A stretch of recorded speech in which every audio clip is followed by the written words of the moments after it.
विद्यार्थी मित्रांनो, आज आपण भारतातील सैनिकी शाळा याबद्दल थोडक्यात चर्चा करूया. आता सर्वात प्रथम जी एकदमच रिप्युटेड सैनिकी स्कूल आहे ती आहे RIMC, राष्ट्रीय इंडियन मिलिटरी कॉलेज, देहरादून. महाराष्ट्रातील आणि भारतातील इतर राज्यातील सर्व विद्यार्थी क्लास 7 मध्ये असताना ही परीक्षा देऊ शकतात. जर विद्यार्थी क्वालिफाय झालाच तर तो 8वी पासून 12वी पर्यंत देहरादून येथे RIMC मध्ये जाऊन तयारी करतो. रेसिडेन्शियल स्कूल आहे. दुसऱ्या प्रकारच्या सैनिकी स्कूल म्हणजे केंद्राच्या, उदाहरणार्थ आपल्या महाराष्ट्रातील साताऱ्याची स्कूल. या सैनिकी स्कूल्समध्ये प्रवेश घेण्यासाठी एक परीक्षा आयोजित केली जाते जिचं नाव आहे ऑल इंडिया सैनिकी स्कूल एंट्रन्स एक्झाम.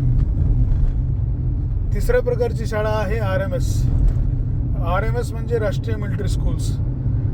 पूर्ण भारतात 5 शाळा आहेत किंवा ब्रँचेस आहेत असं म्हणूया आपण. महाराष्ट्रात एकही ब्रँच नाही, तर यांची सुद्धा वेगळी एंट्रन्स एक्झाम्स हे कंडक्ट करतात. तर ही परीक्षा सुद्धा वर्ग 5वी आणि 8वीत असताना देता येते.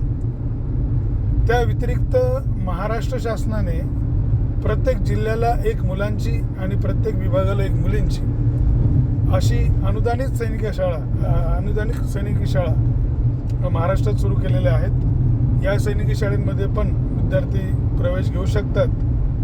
बाकी दर्जाबद्दल सांगणं कठीण आहे. त्या व्यतिरिक्त महाराष्ट्र शासनाने छत्रपती संभाजीनगरमध्ये SPI नावाची एक संस्था एस्टॅब्लिश केलेली आहे मुलांसाठी, आणि मुलींसाठी GSPI जी की नाशिकमध्ये एस्टॅब्लिश केलेली आहे. त्या माध्यमातूनही विद्यार्थ्यांना सैनिकी प्रशिक्षण घेऊन NDAसाठी प्रिपेअर करता येतं. आणि या सगळ्यांच्या व्यतिरिक्त मग आपल्या महाराष्ट्रातील आणि देशात अनेक प्रायव्हेट स्कूल्स आहे की ज्या माध्यमातून विद्यार्थ्यांना डिफेन्स रिलेटेड किंवा कॉम्पिटेटिव्ह एक्झाम्स रिलेटेड एक्झामची तयारी करता येते. अधिक माहितीसाठी आपण नक्कीच मला संपर्क करू शकता.